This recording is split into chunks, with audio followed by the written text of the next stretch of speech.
وہ کون سے عیب ہیں جن کی وجہ سے قربانی جائز نہیں ہوتی؟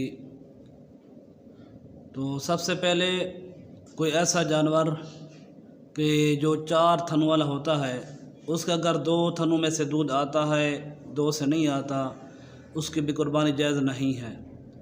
ایسا جانور جس کے 2 تھن ہوتے ہیں، جس طرح بکری وغیرہ، تو اس کا اگر 1 تھن صحیح ہے، 1 خراب ہے، تو اس کی بھی قربانی جائز نہیں ہے۔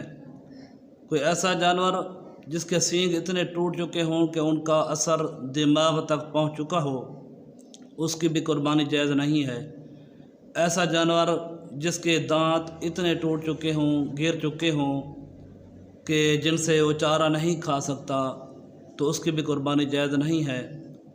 ایسا جانور جو اتنا کمزور اور لاغر ہو چکا ہے کہ جو قربان گاہ تک نہیں جا سکتا، اس کی بھی قربانی جائز نہیں ہے۔ ایسا جانور جس کی دوم اور کان اور دوم تیسرے حصے سے زیادہ کٹ چکے ہوں، ان کی قربانی بھی جائز نہیں ہے۔ اور ایسا جانور جس کی نظر تہائی حصے سے زیادہ چلی گئی ہو، اس کی بھی قربانی جائز نہیں ہے۔ اور ایسا جانور کہ جو خارشی ہو اور اس کی خارش کا اثر گوشت تک پہنچ چکا ہو، اس کی بھی قربانی جائز نہیں ہے۔